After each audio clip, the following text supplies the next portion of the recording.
What says you're It's just moderation. Hello everyone, what's up? Hola todos, ¿cómo estás? Namaste. We are here outside the Santiago Bernabeu. As we promised, we're going to do a La Liga mid-season review, talking about everything that happened in La Liga so far, the ups and downs and the downfalls of certain players coming back into form, certain teams coming back into form, certain teams dipping back into form. And I have a very special guest, as I told you. With me, I have the very one and only George's Papa Giorgio. It's good to have you back, bro. It's good to be back as well. Now, those of you who don't know, George and I started at the same time at the Real Madrid TV. So I think we were the first ones from that year to work at the Real Madrid TV. So both of us have a history of working together. Our journey has been like pretty similar, right? Yeah, exactly, I think so. Yeah. You just went back to India. I stayed here. I never went back to Greece. He stayed and got a good job, and I had to go back because my visa ran out. But like that's the only that's the only thing. But otherwise, he's as you know. I mean, you can talk about yourself a little bit. Let the people know who you are. Well, after completing my master's degree here with Avik, we took the same course. Yep. I stayed here. I started working as a correspondent. I covered basketball for the last 2 years here in Madrid, mainly the EuroLeague for a media called Eurohoops, and that's pretty much what I have been doing the last two years here. That's why I couldn't watch yesterday's game, because I was covering a Real Madrid game in the EuroLeague. I was watching basketball, but I did watch the highlights. So I think we're going to talk about it later, right? Definitely, yeah.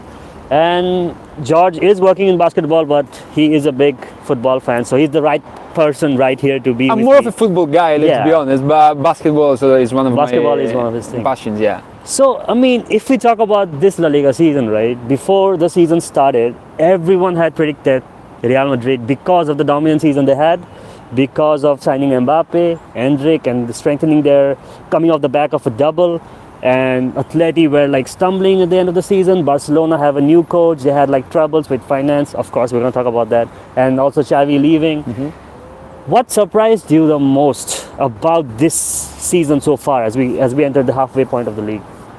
To be honest, I wasn't expecting Real Madrid to start the season thriving, because sometimes winning so much titles can, I don't know. I mean, sometimes you get bored. You get bored of winning. Right. Even if they say that you don't. Right. I think that sometimes winning for so many years in a row and winning so much titles, because we're talking about players that they have won it all. Exactly. So sometimes, even unconsciously, sometimes you say, okay, we've done it all. Yeah. Or maybe you think that we don't need to put so much effort, because we have already done it, and even with 70% of the effort, we can do it again, which is not the case. Which is definitely not the case. As we saw at the start of season, they were drawing a lot of games. They were maintaining their unbeaten streak that they had. They almost broke the record until Barcelona came and defeated them 4-0. And that was where Barcelona's downfall started, actually. It's surprising to all of us to see what happens to Barcelona, because they were flying with Hansi Flick. To be honest, it was, for me, Yeah. I'm not a Barcelona fan nor a Real Madrid fan. I'm a football fan. Yeah, we're both journalists. We don't have any biases, right? So for me, it was good to see Barcelona back. Yeah. And to be honest, I wasn't expecting Barcelona to start losing games, but later in the season, not so early. Yeah. Because they were actually playing really good football. Right. I don't know, they had key players playing really good. Exactly. And I wasn't expecting, Rafinha, Lamine Yamal, and all of them were there. They were shining, but then all of a sudden, I mean, a couple of defeats and their whole season has gone off the rails. They're 5 points behind Real Madrid now. I mean, I believe this has to do with experience, right? Because they do not. I mean, we're talking about players, young players mainly, right, from Masia, right, and controlling your emotions and handling those kind of situations, a bunch of defeats. You see that Real Madrid, they have players that they know how to bounce back, right, after 2 or 3 or even 4 bad results. But we can see that Barcelona's player, they don't have this kind of experience to handle those situations.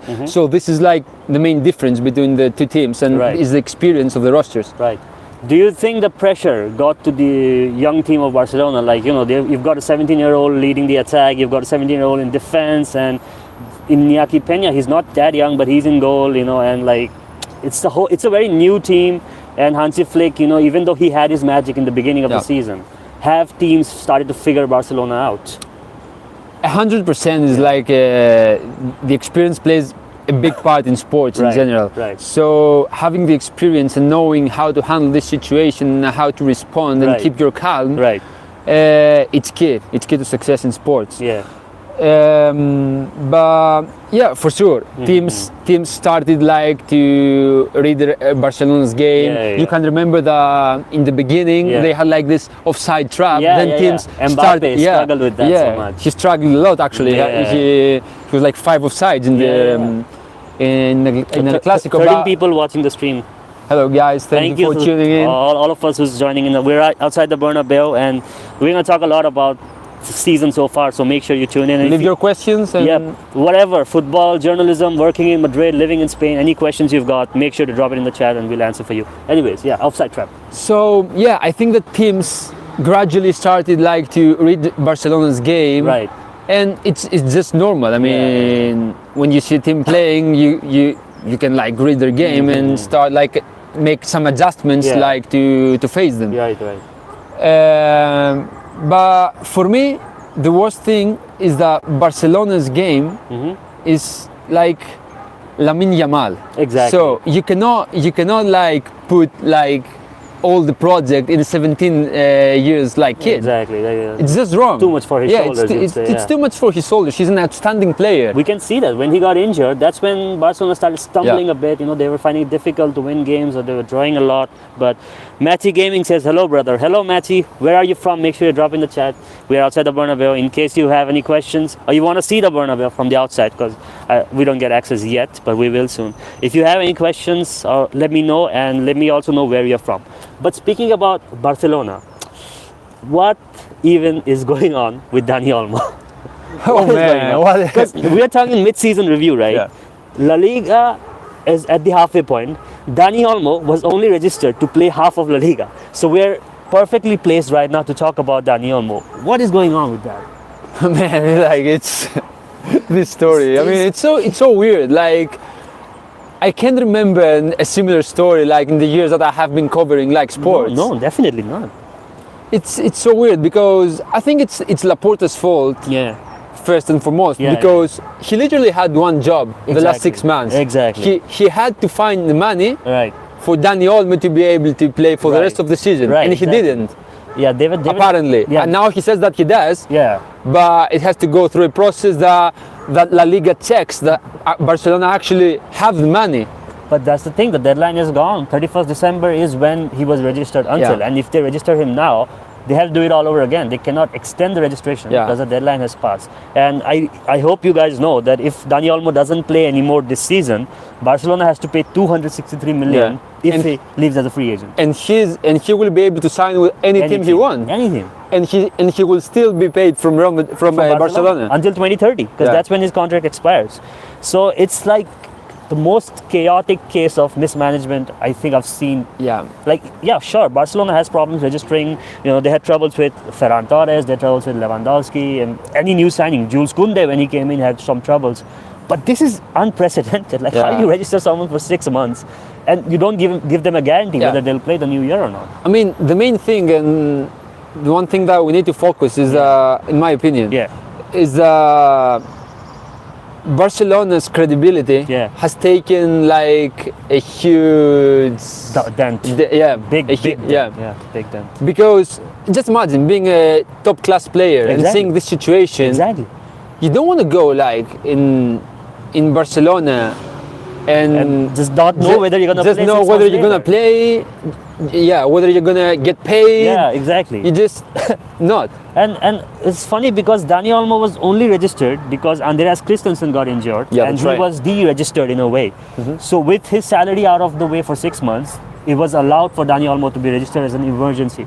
But what if he did not get injured? What would Barcelona have done? Right? So do they not have accountants at the club or something? Because it's insane, honestly. I don't understand. Do you think that it's easy for Barcelona's player right now to block out like all the noises and be concentrated just in football, because that's what actually Hansi Flick said yesterday Yeah, that yeah. our job is to play football, and I'm concentrated just to that, just to prepare my team for the next games. But is it like so easy? Do you think so? I don't think so, because everything's happening behind your back. Like, you know, if you come to training and you see Dani Olmo and Pau Victor, not to forget Pau Victor as also, well. yeah. Both of them are sulking in the training. They're not giving their best because they don't even know if they're going to play in 2 days. Yeah. So when that sort of environment is created in training, I don't think all of the players their heads are in the right place. Of course, it's in the back of their head, like, because imagine they want to extend their contract, but what if the same situation comes to them? What happened to Yeah. Messi? Like, what if someone wants to extend? Rafinha wants to extend, let's say, or someone wants to extend. Pedri wants to extend whenever his contract expires. And it's like, is this the same is going to happen to me? Yeah. So it's like, I don't think currently Barcelona players are in the right headspace, but they need to, because the need season to. is slipping away. Yeah. They're 5 points behind. And January is actually a very demanding month for all teams. Copa so del Rey, Super Copa, Yeah. Champions League, Champions the League. last 3 rounds of Champions League, last Yeah. 2 rounds of Champions League, and La Liga. So Barcelona need to pull their pants up and start hustling, because they're 5 Yeah. points behind. If you didn't know, the Atleti is second, but they have 1 game in hand. And we need to talk about We Athletic have to also, talk because about there's Athletic. there's a lot to talk about Atletico Madrid. We're outside of Bernabeu, so we have to keep it quiet, because if someone listens to us talking about Atleti, Yeah. they're gonna beat the out of us. So, yeah, but honestly, Atletico, man, where did they come from? I know that they had the best transfer window of the season. They signed what? Yeah. Sorloth, Julian Alvarez, Robin Lenoma, Yeah. and I forgot the fourth name, but big 4 players. Oh, Conor Gallagher. Callahan. Yeah, so 4 big players, and they had like the best signings transfer window of the market, but they didn't start as people would have thought they would. Which is normal, I believe, because when you have new signings, Yeah. they normally need some time, Yeah. like to get used to the new system, Right. new environment, etc. Right. But for me, it was only a matter of time that Yeah. they would start like playing really good football, Yeah. because Simeone has a clear idea of Right. how he wants to play Right. the game of football. Yeah. So I'm not. This doesn't surprise you. Yeah, it's not surprising for me. Right. Yeah. Now I don't know, because they most of the times they cannot take it like all the way. Of course. Yeah. They stumble once the January, February Yeah. it comes in. They tend to stumble. Yeah. But Do you believe that this is their season actually? Could be. I believe that a lot of times in the last few years, but then they falter at the end. Yeah. That's what I think. I mean, but I think it could be this time, because they really strengthened their squad this season. Mm-hmm. They have got their backups, and the team is playing good, fluent football. Everyone is on the same page. Griezmann is back to his best, and Alvarez is now clicking with the other teammates as well.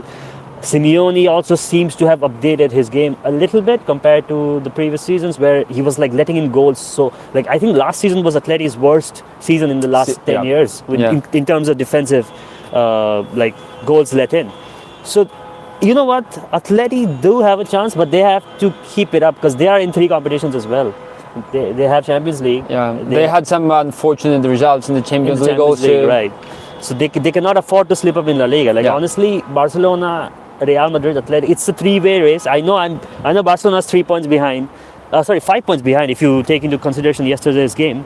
But I still think we might go down at least to April to know who's going to win. Like, it's not going to be a landslide. Like, there's not going to be a team that's like 10 points ahead by mid-March or April. No, that's not going to happen. We expect a title race. We need a 3-way. Because I expect the 3 of them to lose points like in the next few months. Because it's not going to be this smooth. No. Real Madrid barely got away yesterday. Yeah, let's talk about yesterday. Actually. Yeah, it was like as always in Valencia for Real Madrid. It's dangerous. It's dangerous, yeah. Valencia, Vinicius, Real Madrid, they don't go well together. Yeah. And we saw what happened to Vinicius. But controversial opinion, yes or no? Do you think the red card was deserved for Vinicius Junior?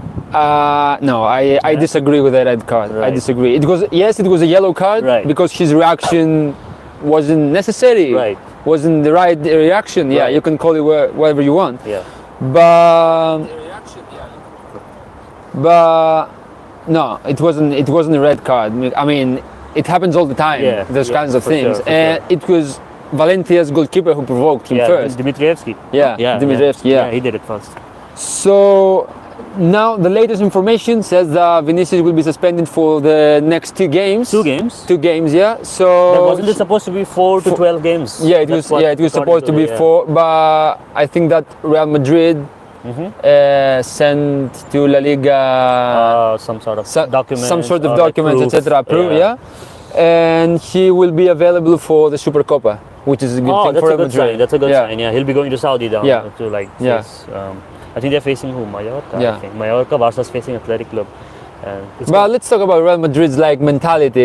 It's always the Yeah. same. They're like the comeback kings of Spain and Europe. You know, how do you have 10 players at the 80th minute, and Valencia are like, because Valencia has a lot to fight for. They're at the bottom of the table. Yeah. They're 19th and the same points as the team who's on 20, Valladolid, if I'm not wrong. So Valencia had that grit. You know, they were like, you know, we are gonna stick. We are gonna park the bus, and we're gonna like, we have one more man advantage. We are gonna stick, and we're gonna make sure Real Madrid doesn't penetrate us in the last 10 minutes. But they did it twice. Yeah, and the thing is that it's Bellingham again. Yeah, it's Belly goal. It's Bellingham and it's Modric, and it's funny. It's funny to see how 37 years old. Yeah. How 37 years old Modric keeps saving the day for Real Madrid. I know. And it's one side it's the 37, 38-year-old Modric, and one side is like the 21-year-old, 20-year-old Bellingham. Yeah. So it's such a cool dynamic for Real Madrid to have, but they always find a way. Yeah. Like even in the 84th minute, I was like, shit, Real Madrid's gonna lose. You know, the title's gonna get even more closer. You know, they're gonna be right in sandwich between Atleti and Barca. Also, good news for Real Madrid. Alaba is back in training after nearly a year of absence. Yeah. So that's a like important reinforcement in the back line. The way their injuries have been piling up, they need as many players as they can to come back. Yeah. So it's important. It's important. But yeah, I mean, Real Madrid, Barcelona, Atleti, we talked about them. If we talk about the other half of the table, as we just mentioned, Valencia, what is going on with Valencia? I mean, Valencia, it's been like so many years that you have this conflict, you know, of the fans with Peter Lim, the president, which is at this point, I don't think that there's a solution. The only solution would be for Peter Lim to leave the club, and sell it to at this someone point, else. But he's very adamant that he won't. You know, he is still like, you know, Valencia team fans, they don't even go inside the stadium to protest him, but he doesn't care. He's like, I'm gonna stay. I'm staying. But like, when you have this sort of reaction to your leadership, to your management, at what point do you sell your club? Because Valencia is a historic team, right? 8 La Ligas, and they were, I think, the last team other than Real, Barca, or Atleti to win the league. So it's not a small team that we're talking about. It's Valencia. It's a historic team in Spain. And they are fighting for relegation now. They have 12 points in 19 games. They're at bottom of the table. And do you think they're going to survive? Because it's looking really, really tough. If I'm honest. I mean, they played a good game yesterday against Real Madrid, but they can't hold on to it. That's the mentality is missing right now. But you always have like an extra motivation when you're playing Real Madrid, etc. Exactly. But I think that somehow, I don't know why, I think that somehow they're gonna stay in La Liga. Because we need them to stay in La Liga. You know, they are a staple of Spanish football, and especially with whatever's happened in Valencia in the last few months with the floods and the loss of life, it's important for that city to have a celebration through football, you know, at least. Like I cannot imagine them playing in La Liga too, La Liga Hypermotion, because it's just many historical teams, by the way. Of course, for sure. Segunda División, Deportivo La Coruña is there, and the Valencia. If Valencia goes there, I mean, I'm pretty sure if they go, they'll bounce back in like a season or 2 maximum. But still, it's not a sight that you probably want to see. You know, you don't want to see Valencia go down. No, you don't. Another team that I think we've all been surprised about this season, especially considering they were like 4th or 3rd in the league last season, Girona. Well, I made a video about it. What the hell is happening with Girona FC? You guys should check it out on my channel. But what the hell is happening with Girona FC? I'm not so surprised, to be honest, because they lost Savinho, they lost Dovbyk. And when we talk about these two players, we're talking about like around 40 goals and 55 and 25 assists last year. So that's a lot. That's like so many goals to. And they tried to bring reinforcements, like they brought like Brian Key, like Danzuma in the middle of the season. But like they have not clicked at all. No. Like but Michel, he still has his magic. Like he's still the same coach, but it's just not like, if you see them, they play good football occasionally, but they can't get the result across. Let's don't forget that Girona is not a team that they're used to playing like midweek, three competitions, midweek games, traveling a lot to play in the Champions League. Yeah. It's not easy, The Champions especially League- for a team of their caliber, you know. Yeah. But the way they've come and given a fight is commendable. Like the PSG game, the first ever Champions League game, they lost due to an own goal in the 90th minute. Yeah. They held on. They have that grit. You know, they can stay and fight for their place. But it's just not happening, and it's sad to see because I was really enjoying the football last season. No, but you know how you manage the fatigue of midweek games like is key, because you see other teams like Athletic Bilbao this season. Yeah. They haven't won a single game after playing midweek in the Europa League. Yeah. So you know it's like tricky. It's like tricky how you manage the fatigue of midweek games, especially for those teams. For Barcelona, for Real Madrid, it's different because they have a youth academy. Yeah, they have depth, etc. But for those teams, it's not so easy. Yeah, but like for like we say about Girona, we say about like Atleti or whatever. Which team I think would you say has surprised you the most? Whether it's up, whether they're playing way better than they were expected, or worse than expected. We don't count Valencia because Valencia has surprised us all. Yeah, okay. But what other team would you say? I think we can agree that I wasn't expecting Sevilla to have like a second year like that bad. Sevilla, oh my God, let me check the standings because last season or the season before, even Sevilla were fighting for relegation at one point, right? Yeah. And that's what I'm thinking. Like, and you were expecting Sevilla this season without European competitions. Yeah. Like to be at least in the position that gives you like qualification for the European, at least the conference spot. At least the conference spot. Yeah. And closer to the relegation, actually, if I'm not mistaken. They're 14th. Yeah. And they're 7 points above relegation, so it's not even that far away. No. And Sevilla, they have European pedigree. Like they've won 6 Europa Leagues, if I'm not wrong. And to see a team like that, like going so down, like, you know, I don't know if you guys saw the La Liga documentary on Netflix. The first episode talks about all Sergio Ramos coming back and what was the name? Mendilibar, who's currently a coach at his club. He's from Olympiacos. So Mendilibar is now gone from Seville to his team. And so they had a good synergy. You know, he came in 6 months and they won them the Europa League. And then the Conference League at Olympiacos next season. But the thing is that he won the Europa League with Seville. And next season, like it was 3 or 4 games into the season, he was sacked. And he got sacked. Like, you have to be patient, right? Yeah. When you're building a team, when you know you've got like a team of that caliber who can win you trophies. And that was his first trophy in like 20 years. Yeah. But he did it in 6 months. So to see a team like that struggle right now, would you say it's justified because of the bad decisions they've made? 100%. Yeah. Me too. Sevilla, man. That's the thing. You don't like to see these historical teams down at like 14th. Valencia is in 19th. But the only thing that's saving them is goal difference, Valencia. However, one team I love to see this season, to watch this season, is Celta. Celta? Yeah. What makes you say that? I mean, as a football fan, I want to see goals. And Celta, I mean, Celta's games, there's also like so many goals in Celta's games. I love watching them play. But you know what my favorite team has been this season? Villarreal. First of all, I love Villarreal, man. I mean, one of my first videos on my La Liga week was about Villarreal. So I love that team, and to see them, I mean, they were in 4th position at one point in the league, but now they've slipped a bit. They're 5th. They're fighting for Europa League. They're 3 points behind the 4th position. But I want to see them in the Champions League because you remember the miraculous run they had, right, with the Champions League. And in the Europa League next, with Emery. But Champions League, they almost got to the final. What, Bayern? They defeated Bayern, Juventus. Lost to Liverpool, I think, in the second leg. Only the second leg. So that's the thing about La Liga, right?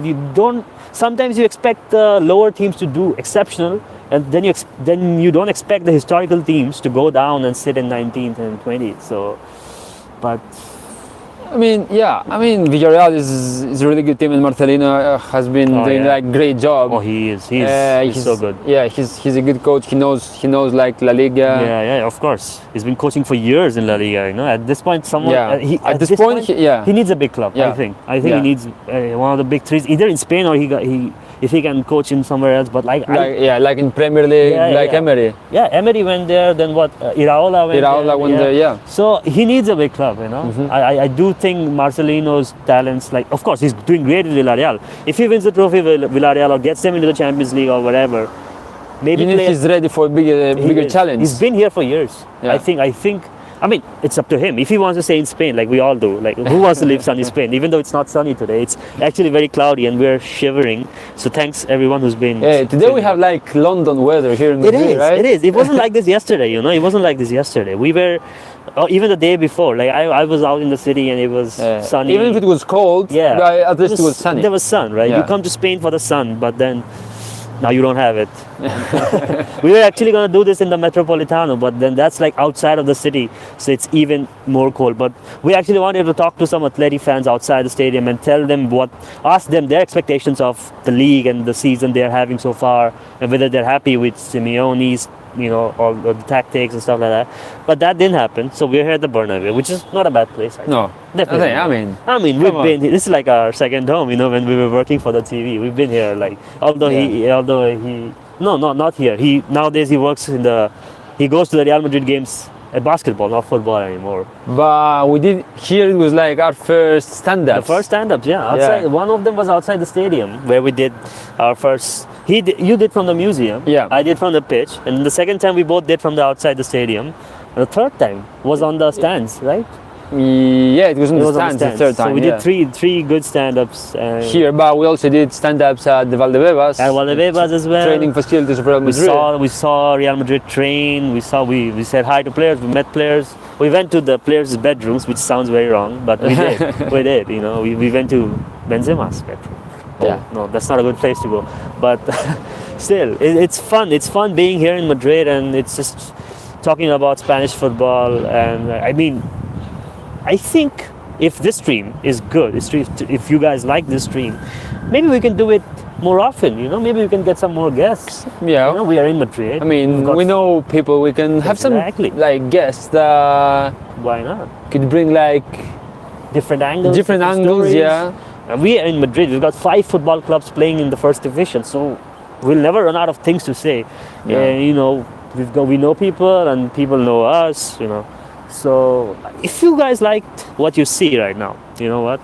Maybe we'll have a surprise for you in the coming months or in the coming weeks, depending on a certain person. Yeah. And that person is Florentino Perez. Perez, please give us access back into the Bernabeu. We need to go back to the Bernabeu. Please let us sit inside the museum because it's so cold. But yeah, I mean, do we have anything else that we talk about before we wrap it up? Because I think this has been a great discussion. Anything else that you expect the next 6 months before La Liga and the Club World Cup also gets underway? I expect I want to see Athletic Bilbao getting this Champions League ticket, actually. That's going to be historic. I mean, imagine San Mamés, Champions League nights in San Mamés. We gotta go. If that happens, I've been to San Mamés. Oh yeah? But you haven't, I think. I haven't been to San Mamés. So imagine just like Champions League night in San Mamés. Oh man, I mean, they better go because then I'm going. Yeah. I gotta go see that experience. Do you think that Athletic Bilbao can go like to the Europa League final this season, which is held in their stadium in San Mamés? Why not? Would be like such a nice story, right? Bro, I think play a European final in your stadium. Oh my God, that's historic. Because Yeah. I think currently they are comfortable in La Liga right now. Yeah. They're 6 points above the Europa League, yeah. So they can afford to put more focus on the Europa League, their Europa League campaign, so that they qualify and then they don't have to play. And they're doing good in Europa League as well. They have, if I'm not mistaken, 4 wins or 5 wins and a draw. They haven't lost. So they will definitely qualify. They don't have to play the playoff. They will go directly to the round of 16. They're in a good position, right now. So I think with the current positions of the league, high praise for Valverde. Oh my God, I love Valverde, what a coach! Man. What a guy! And it was so beautiful to see him lift Copa del Rey. Yeah. For Athletic Bilbao's first Copa del Rey in like so many 40 years, I think 40 years. Yeah. And they were literally celebrating last year when they won it. Yeah. They were celebrating for 2 weeks in País Vasco. It on was the crazy. river and all. They had the boats. And I mean, you've all seen the images. It was like crazy. It was so beautiful. You just see how much it meant for them. It does, because Yeah. it's a city that prides itself on Yeah. its football. Yeah. País Vasco, we got San Sebastian, we've got Bilbao, yeah. Vitoria, because Yeah. Alaves, all these teams. They're really proud people. They do. you know. They love their football, and Yeah. it's always good to see a team from like that sort of regions where it's not commercial football, it's more passionate football. Yeah. We all know about Athletic Bilbao's policy. Like they don't never sign players Yeah. outside of their academy or outside of the Basque region. So that achievement makes them even more impressive. Yeah. To win a 100%, trophy yeah. with players that everyone's that grown up Yeah. in your region or signed. What about the other teams in País Vasco this year? Real Sociedad. Real Sociedad, they started very. They had a sluggish start, right? Yeah. Because I think they picked up the right. they did. They're now sitting seventh. But they're 5 points. With a game in hand with the Europa League conference spot. So, but Mallorca is sixth right Mallorca, now. They're sixth right now. High praise also for Arrasate. Arrasate is so good, man. Arrasate. Who did it more than once with Osasuna. He had like incredible seasons with Osasuna. The Copa del Rey final. The Copa del Rey final. The trophy of course. that we held, remember? Yeah. We held the trophy that Real Madrid won against Osasuna when we were. He had amazing seasons with Osasuna. Yeah. He decided to leave Osasuna after 6 years. Yeah. And now he's doing great job in Mallorca. How many points is he behind? They had a sluggish start. They didn't have a sluggish start. No, they started with a draw against Real Madrid in round we 1. all remember that match. Yeah. And like they are just, I think they are 30 points and they're in the Conference League spot. But Villarreal is also 30 points. Yeah. Villarreal's in the Europa League. One of the best defenses, Mallorca, in the league. Exactly. And so I think it's not just about the title that we are going to be focusing on this time. It's not about who's going to come first, who's going to come second. I think that this season's La Liga is really interesting because we have like smaller teams also, like exceeding their expectations. Exactly. So it's so good to see. It's so good to see.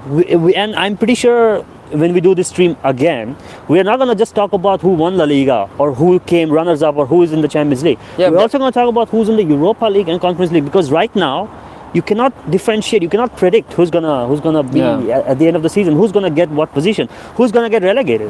Valencia, will they go down? Will Sevilla even play worse? I think that in the next stream we gotta talk about how La Liga's like level every year is increases. It keeps increasing. Everyone thought once Messi, Ronaldo leave, it's not gonna be the same pull. But like you see players. But big stars they keep coming. They keep coming to La Liga. They do. The historical aspect of La Liga is beyond any the pull of La Liga. It's beyond. Like if any Premier League fans are watching or something, we're not trying to cause a fight. But you think about all the great. We're not making a comparison here. You think about all the great players that have opted to come in the La Liga. I mean, historically, like how many huge names? They never went to the Premier League. They never went to the Premier League, or even if they played in the Premier League, they wanted to come in La Liga. We start from Beckham's story. Oh, you see now Bellingham. He never plays in the Premier League yet. He never played in the Premier League. There were like so many Premier League teams that they wanted to sign him so bad. Yeah, but they didn't. Nobody. I mean, I think even if you look historically, speaking about big stars. You're talking about me? Who have played in La Liga. You're talking about me? Yeah. Okay. Haven't played yet. And given that Mo Salah hasn't signed the contract yet, and yesterday he said that we're far from reaching an agreement. It's my last season at the club. Do you think that he could land to a La Liga club? Dude, if that happens, that'd be so cool. Because arguably he's... But is there any La Liga club that, first of all, everyone needs a Salah. Of course. That they can sign him. But that's the thing, like you don't want to make the same mistake Mbappe did, coming to a team that is already equipped with a left winger who's one of the best players in the world, and expect him to dislodge him. So I'm pretty sure he can't come to Barcelona because Lamine Yamal is not giving up his place. If he plays on the right wing, Salah, Real Madrid have a good chance, but they'll have to cut off Rodrigo. And will they want to do that? Because Rodrigo is already out of the, remember the controversy where he said add the R of Rodrigo to Bellingham, Mbappe and Vinicius. So the controversy could happen if Real Madrid go for Salah, but the Real Madrid, they are currently focused on Alexander-Arnold. And that's like, he's coming on the free. Do you think Alexander-Arnold will be playing in Madrid He could. next season? I'm pretty sure, yes. I'm pretty sure. because he's done it. He's won everything in Liverpool. He's won. He was a boyhood player. He's been growing up in Liverpool. He's won everything. Sure, his dream was to captain the club, but he didn't get to do that yet. Even if in his last Premier League game, he did like this gesture that so much talking. Oh. But me as a Borussia Dortmund fan, that's what Jude Bellingham did just before he signed with Real Madrid. So Liverpool fans don't get too excited. And just saying. Yeah. And once Real Madrid comes calling, it's like how many players can say no, right? How many players can say no to playing here in this beautiful stadium? Yeah. So, and Carvajal is getting old, and who do they have on right back? No one. Yeah, even if we're talking like there are different kind of like Profiles, right backs, different profiles. Carvajal is better in the defensive end. For sure.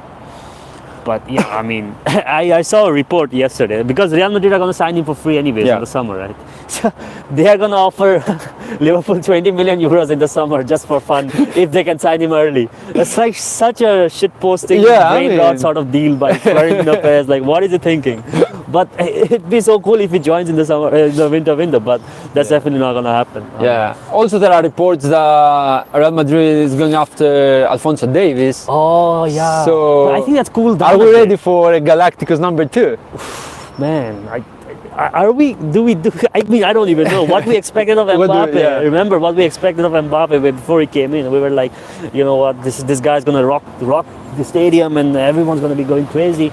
They have in his defense, but it's not as how we would have expected. Here's the question for you, since you mentioned Mbappe. Right. If you had to put a grade for Mbappe for all right, his first months in Madrid, what would it be?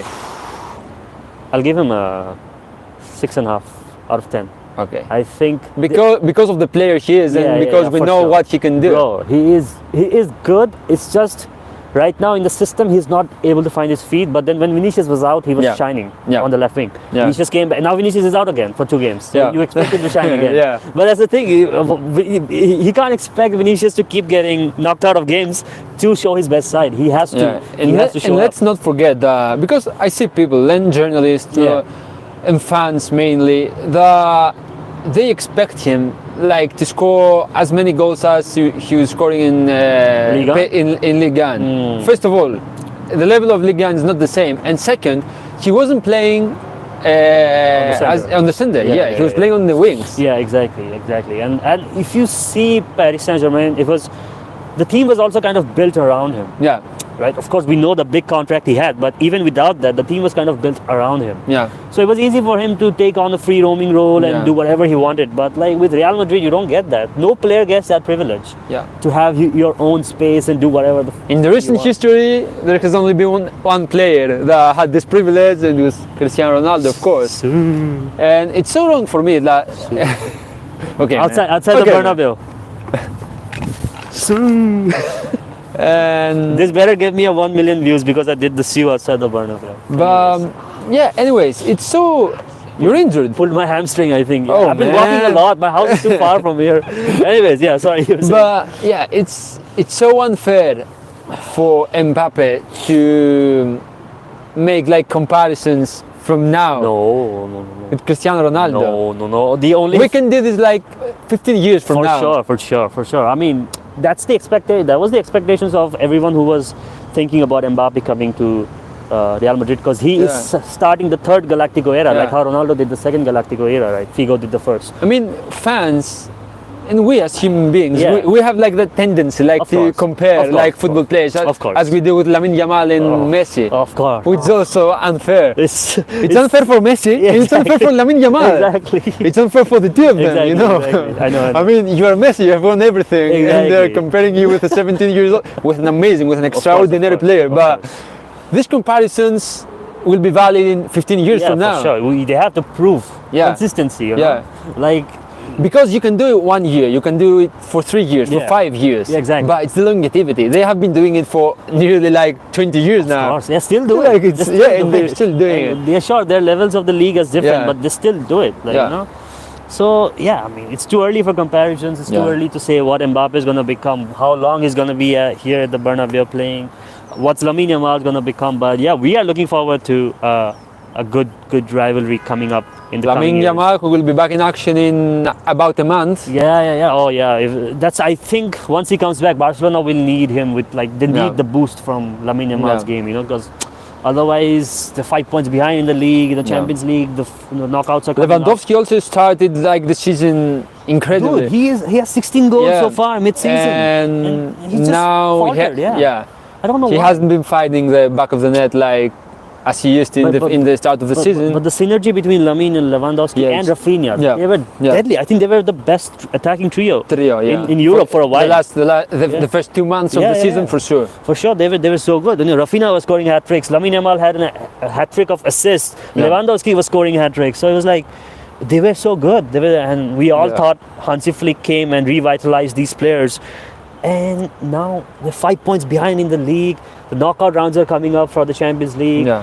They have the Super Copa in Saudi this week. They play Copa del Rey.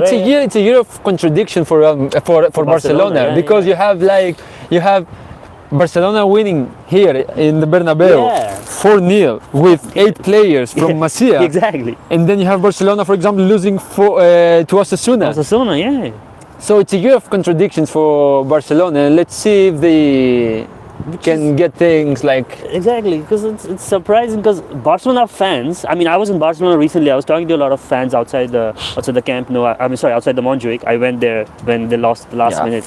Atletico Madrid beat them last minute. I talked to a lot of fans. Right, they don't know what to feel. They were like, "Oh, we were so overjoyed when Hansi Flick came in. He won first 7 games in a row without a defeat, and in the Champions League they are second or third in right now. I think they only lost against Monaco. They only lost against Monaco, and they've been so good in the Champions League. And now they don't know what to feel. If I was a Couler, at least I would be optimistic because I've seen that this team can play good football. Yeah. So I would be optimistic that they can go back to playing like Yeah, me too. this kind of football, Me too. I'm also optimistic because we need that sort of. We don't want La Liga to get over too quickly. No. We don't want it to be like a Manchester City situation. I mean, of course, not this current season. But even if in an ideal scenario, we would love to go like in last minute of the last game of the we season. need that. Yeah. How long has it been since there's been a season like that? Yeah. There hasn't been a season like that in a long time. I think the COVID season where Atletico needed to win on the last match day, and they had to wait until Real Madrid finished, and they won the league. Suarez leading the team to victory. That was I think the last good season we had in terms of closeness. But then Barcelona was nowhere near that season. So we need like a 3-way race, and if it's better even it's 4-way.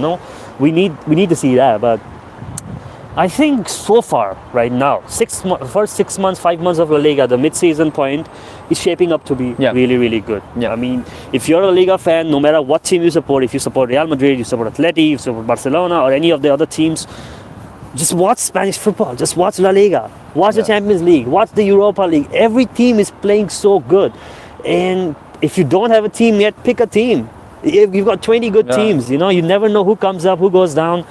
And I think when we do this stream, of course we'll keep doing these streams often, but we'll also do an end season review in 6 months from now. You never know, we might be doing it from where? Munich? Champions League final? If a Spanish team makes it there, we could be at Munich. We've got connections in Munich.